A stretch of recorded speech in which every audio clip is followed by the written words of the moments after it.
I hope आप सब लोग ठीक होंगे। आज हम डिस्कस करने वाले हैं कि जब हम पीएफ मंथली रिटर्न को भरते हैं और हमारी जो टेक्स्ट फाइल होती है जो हम पोर्टल पे अपलोड करते हैं तो वहाँ पर एक एरर आती है, साइन वैल्यूएशन फेल।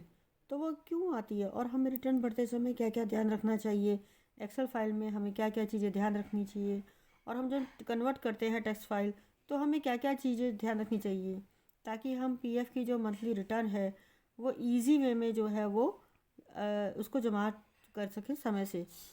तो इस पे हम लोग आज चर्चा करने जा रहे हैं, क्योंकि जैसे आप सब लोग जानते हैं कि पीएफ से संबंधित जितना भी डे टू डे वर्क होता है तो वो सारा अब ऑनलाइन हो गया है और पीएफ के पोर्टल पे जाकर डायरेक्ट होता है।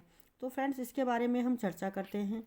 फ्रेंड्स आप ये भी जानते हैं कि मेरे चैनल में, चूँकि अभी नया है, अगर आप इसको थोड़ा सा मोटिवेट करेंगे तो हम आपको नई नई जानकारी भी आगे देते रहेंगे। तो मेरा व्यूअर्स से रिक्वेस्ट है कि जो इसको पहली बार देख रहे हैं वो प्लीज़ सब्सक्राइब करें, और जो सब्सक्राइब कर चुके हैं उसको लाइक और शेयर करें। तो आइए दोस्तों हम स्टार्ट करते हैं आज की क्लास। दोस्तों यहाँ पर सबसे पहले ध्यान वो रखना है कि आपकी जो सैलरी स्टेटमेंट में टोटल नंबर ऑफ़ एम्प्लॉयज़ हैं जिनका आपने पीएफ डिडक्ट किया है उस पर्टिकुलर मंथ में, उन लोगों का यहाँ पर आपको ध्यान से पीएफ पे करना है।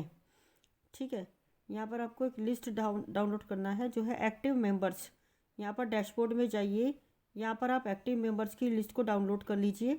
वहाँ पर आपको सर्च के ऊपर क्लिक करना है। यहाँ पर पूरे नंबर ऑफ़ एम्प्लॉयज़ जितने भी एक्टिव है वो यहाँ पर आपको दिख पाएंगे। आप इसको एक्सपोर्ट करके एक्सेल में डाउनलोड कर लीजिएगा। यहाँ पर एक्सेल शीट डाउनलोड करके आपको चेक करना है दोस्तों कि कोई मेंबर आपका छूट ना जाए। जिसका कि सैलरी स्टेटमेंट में नाम है, जिसका यूएन जनरेट नहीं है तो उसका यूएन भी आप जनरेट करें, या आपको कोई एग्जिट करना है किसी एम्प्लॉय को तो आप सभी चीज़ें पहले कर लें। अगर पर्टिकुलर एम्प्लॉय लास्ट मंथ में निकल गया है या एग्जिट हो गया है तो आपको वो एग्जिट मार्क भी करना पड़ेगा। इस तरीके से एग्जिट मार्क करते हैं। इसका अलग से हमने अलग आपको जो है वीडियो आगे बनाएंगे। तो पहले एग्जिट कर दीजिए। तो एम्प्लॉय जो लेफ़्ट हो गया है, इसके बाद कोई नया एम्प्लॉय है तो उसको यूएन नंबर जनरेट कर लीजिए और सैलरी स्टेटमेंट में चेक कर लीजिए कि कोई भी एम्प्लॉय जो है वो छूट ना जाए, मिस ना हो जाए। तो ये चीज़ें आप पहले ध्यान रख लें। तो दोस्तों सबसे पहले रिटर्न के लिए आपको यहाँ पे जो फाइल है एक्सेल की फ़ाइल वो डाउनलोड करनी है। यहाँ पर आपको पेमेंट में जाना है और रिटर्न फाइलिंग के अंतर्गत आपको ईसीआर अपलोड करें। यहाँ पे डाउनलोड ईसीआर में जाइए, मंथ सेलेक्ट करिए जिस महीने का भी आप रिटर्न फाइल कर रहे हैं। जैसे अभी दिसंबर चल रहा है, अगर 15 दिसंबर के पहले आपको जो नवंबर का रिटर्न जमा करना है तो वो भी हमें नवंबर के फाइल करना है। तो हमने यहाँ पे नवंबर को मंथ ले लिया। यहाँ फाइल टाइप में आपको ईसीआर सेलेक्ट करना है और मंथली कंट्रीब्यूशन हम भर रहे हैं। अगर एरियर वगैरह रहते हैं तो आपको ये सेलेक्ट करना है, अदरवाइज़ आपको ईसीआर सेलेक्ट करना है रेगुलर फाइलिंग के लिए, और यहाँ पर फाइल डाउनलोड कर लेना है। जैसे हम डाउनलोड करेंगे तो दोस्तों यहाँ पर आप देख सकते हैं हमने हमारे जो भी एम्प्लॉयज़ हैं जिनको हमने यूएन जनरेट करके दिया हुआ है, माने कि हमारे पीएफ अकाउंट में कुछ नियम दिए हुए हैं, वो नियम आपको लिखे होंगे। बाकी की जो भी रिटर्न्स है आपको यहाँ पे फिल करनी होंगी। यहाँ पर आपको क्या चीज़ें ध्यान रखनी है वो देखते हैं। दोस्तों यहाँ पर मैंने कुछ इन्फॉर्मेशन ली हुई है, वो फिल की हुई है। तो आपको रेफरेंस के लिए मैंने ये सब डिटेल जो है दी हुई है। आपको 1 बाय 1 में डिटेल बताती हूँ। यहाँ पर यूएन नंबर और मेंबर मिल जाएंगे जब हम वो शीट डाउनलोड करते हैं तभी। इसके बाद हमने यहाँ पे ग्रॉस वेजेस को डालना है। जो आपके जो एम्प्लॉई हैं उनका ग्रॉस वेजेस यहाँ पर आपको डालना है, EPS wages, basic wages plus DA. तो यहाँ पर अमाउंट डालना है। इस तरह से आपको ग्रॉस वेजेस और पीएफ वेजेस डालने हैं। अगर आपकी सैलरी स्टेटमेंट में आप डियरनेस अलाउंस नहीं देते हैं और आपका जो पीएफ है आप बेसिक के ऊपर डिडक्ट करते हैं तो आपको बेसिक का अमाउंट यहाँ पर लेना है। तो इसके बाद आपने ईपीएस वेजेस, यहाँ पर हमने डी कॉलम जो है ईपीएस वेजेस का लिया है। यहाँ पर हमने एक फार्मूला लगाया है कि अगर ईपीएस वेजेस 15,000 से ज़्यादा है तो भी यहाँ पर 15,000 ही कंसीडर होना चाहिए। यहाँ पर आप देख सकते हो कि अमाउंट जो है वो 92,000 है, लेकिन यहाँ पर जो है केवल 15,000 ही दिख रहा है आपको। हमारे कंपनी का रूल है कि हम मैक्सिमम पीएफ है कि मैक्सिमम 1,800 रुपीज़ डिडक्ट करते हैं। तो यहाँ पर हमने सारे का फार्मूला लगा दिया है। इसके बाद ईडीएलआई वेजेस, ये जो अमाउंट है वो EDI ALI वेजेस में आपको डालने हैं। EPS कंट्रीब्यूशन में यहाँ पर जो कंट्रीब्यूशन है वो है आपका जो EPS वेजेस है इनटू आपको 12% कर लेना है, यहाँ पे अमाउंट आ जाएगा। EPS कंट्रीब्यूशन में जो रहता है वो 8.33% रहता है, यानी कि जो आपके पेंशन के पैसे हैं वो। तो यहाँ पे आपको E2 से ही करना है, यानी E कॉलम को करना है और E कॉलम इंटू 8.33% है। तो यहाँ पर आप देख सकते हैं, आपको इस तरह का फॉर्मूला यहाँ पर इस तरह से लगाना है। तो यहाँ पर 8.33%। इसके बाद में है I कॉलम, इसमें है EPS और EPS EFS डिफरेंस रेमिडी। यहाँ पर आपको करना है H column minus G column, माने कि EPF contribution minus EPS contribution NCP days, माने कि नॉन कंट्रीब्यूटिंग पे डे। यदि आपका जो मंथ का कैलेंडर डेज है वो 30 है और आपका एम्प्लॉय केवल 25 डेज जो है प्रेजेंट है, तो 5 डेज एब्सेंट है, तो आपने यहाँ पर 5 डालना है, बाकी वो 0 रहेगा। रिफंड ऑफ एडवांसेस में हमको कुछ नहीं करना है। तो इस तरह से आपको पहले तो ये जो फाइल है इसको फिल कर देना है। दोस्तों, ये जो शीट हमने बनाई है ये आपको डिस्क्रिप्शन में आपको मिल जाएगी। यहाँ पर C और D कॉलम भी आपको फिल करना है, बाकी की जो भी डिटेल्स हैं वो ऑटोमेटिक कैलकुलेट हो जाएंगी। आप वहाँ से डाउनलोड कर सकते हैं या फिर आप खुद भी बना सकते हैं शीट को, ये बहुत ही ईजी है। इसके साथ ये डिटेल जो है पहले हमने हमारा वीडियो बनाया है मंथली रिटर्न, तो वो हम आगे उसमें डिस्क्राइब करेंगे। ओके, यहाँ पर हम शॉर्ट में आपको बता रहे हैं कि आपको क्या क्या फिट करना होता है। यहाँ पर हमारी फाइल हो गई है हम लोड, तो हमें यहाँ क्या क्या चीज़ ध्यान रखनी है दोस्तों, जैसे जो अमाउंट है वो पैसे में नहीं होना चाहिए। जैसे यहाँ पर आप देख रहे हैं 55,000.25, तो यहाँ के जो इस तरह के पैसे हैं वो नहीं होने चाहिए। हाँ, राउंड फिगर में अमाउंट होना चाहिए, ठीक है। तो उसको हम पहले निकाल लेते हैं। इसके बाद कोई भी फार्मूला यहाँ पर एक्सेप्ट नहीं करेगा। अगर यहाँ पे शीट में आप देखेंगे कि फार्मूला हमने लगाए हुए हैं, तो ये जो फार्मूला है वो भी यहाँ पे नहीं चलेगा दोस्तों। इस तरह से ये फार्मूला यहाँ से हम हटा देते हैं। तो हम सिंपली क्या करेंगे, तो यहाँ पर आप देख सकते हैं कि UN वाला जो रो है उसको हम डिलीट कर लेंगे। इसके बाद हमने यहाँ पर जो इन रेफरेंस के लिए यहाँ पर डिटेल्स लिखी थी वो यहाँ से मैं निकाल देते हैं। यहाँ पर हम लोग करते हैं, यहाँ पर हमें इतनी फाइल को अपलोड करना होता है। स्पेसिफिकली हम क्या करेंगे, ये जो फाइल है इसको हम सेव करेंगे और दूसरी एक फ़ाइल लेंगे, Ctrl+N करके यहाँ पे उस फाइल को हम पेस्ट करेंगे।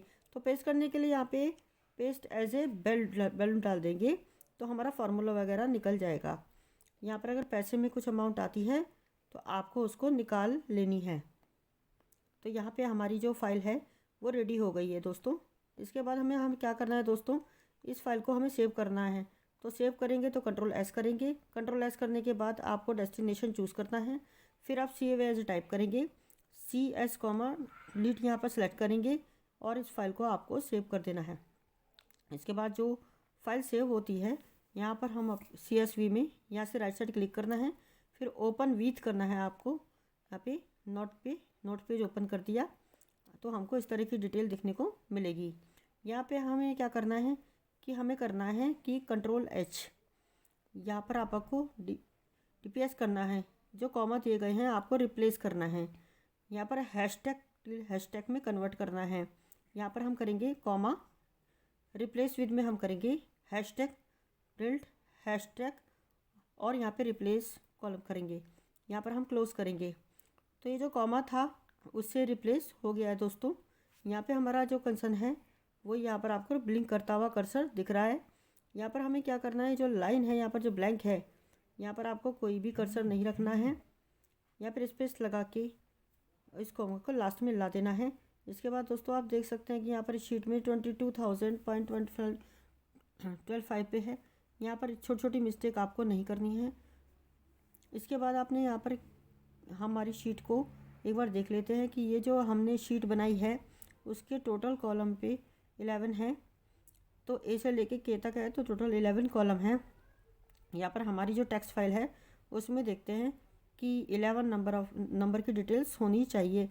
हैशटैग को हम काउंट नहीं करेंगे, तो यहाँ पर डालते हैं 1 2 3 4 5 6 7 8 9 10 और 11। यहाँ पर अगर आप देख सकते हैं तो लास्ट में है 0, क्योंकि हमने एडवांस में 0 डाला हुआ है तो यहाँ पर 0 आ रहा है। अगर मान लो दोस्तों कि 0 के पीछे हैशटैग है तो भी आपको निकालना है। माना कि 0 के पीछे इस तरह की कोई भी इन्फॉर्मेशन है तो आपको वो निकालनी है, यहाँ पर रखनी नहीं है। यहाँ पर ये चीज़ भी आपको ध्यान देनी है। इसके बाद हम ये फ़ाइल को सेव कर देते हैं और अपलोड करते हैं और देखते हैं हमारी क्या गलती निकलती है। यहाँ पर हम देखिए करते हैं, यहाँ पर हम चले जाते हैं पीएफ के पोर्टल पे। यहाँ पर पेमेंट के अंदर जाते हैं, ईसीआर रिटर्न फाइल पे क्लिक करते हैं। यहाँ पर ईसीआर अपलोड करेंगे। ईसीआर फाइल के अपलोड करने के बाद वेज मंथ डालते हैं, जिस महीने का आपको रिटर्न भरना है। जैसे नवंबर का है तो सैलरी नवंबर की देंगे, ठीक। तो सैलरी डिसबर्समेंट डे 1 to 7 लिखते हैं। जो भी डेटा है वो यहाँ पर आपको देनी है। मान लीजिए नवंबर की सैलरी आपको दिसंबर 1 में मिलती है, तो हमने यहाँ पे ये ले लिया है। तो सेलेक्ट फाइल करके आपने जो टेक्स्ट फाइल बनाई है उसको चूज़ करें। यहाँ पर हमने हमारी फाइल है उसको चूज़ कर लिया। फाइल टाइप में ECR सेलेक्ट करें। यहाँ पे हम कंट्रीब्यूशन 12% रेट रखें, क्योंकि हमने हमारे कंट्रीब्यूशन 12% से किया। रिमार्क डाल देंगे कि नवंबर PF पे फाइल है वो अपलोड करते हैं। तो यहाँ पे दोस्तों आप देख सकते हैं कि जो फाइल वैलिडेशन सक्सेसफुल यहाँ पर हो गया है। हमारी जो फाइल है वो एक बार में यहाँ पर हमारी सक्सेसफुल हो गई है। तो यहाँ पे हमें कौन सी चीज़ें ध्यान में रखनी है, जब हमें हमारी एक्सेल शीट बनाते हैं तो उसको तभी जो फार्मूला रहते हैं वो नहीं होने चाहिए। उसके बाद जो पैसे वाली अमाउंट है पॉइंट में वो नहीं होनी चाहिए। यहाँ पर जब हम एक्सेल शीट बनाते हैं तो अगर हमने कुछ कैलकुलेशन वगैरह किया है तो यहाँ से पूरी डिटेल यहाँ से डिलीट कर देनी है। पूरा कुछ भी यहाँ पर होना नहीं चाहिए। इसके बाद में जब हम टेक्स्ट फाइल में कन्वर्ट करते हैं तो स्पेस वगैरह का ध्यान रखना है, हैशटैग टिल हैशटैग का ध्यान रखना है और सही आपकी जो टेक्स्ट फाइल है उसको सेव करके फिर अपलोड करना है। इसके बाद में दोस्तों एक दूसरी बात ये कि जब हम फाइल अपलोड कर लेते हैं तो इसके बाद में हमें ऐसा एक मैसेज आ जाता है कि फ़ाइल वैलिडेशन फेल। अगर हम टेक्स्ट फाइल फेल हो जाती है तो हम क्या करेंगे, यहाँ पर एक ऑप्शन है एरर फाइल। तो यहाँ पे डाउनलोड का ऑप्शन है, तो यहाँ पे क्लिक करके तो इस फाइल को आप डाउनलोड कीजिए। यहाँ पर इसको ओपन करते हैं और आप यहाँ पर देखिए कि आपने क्या गलती की है। यहाँ पर इनवैलिड फाइल इज़ अपलोडेड।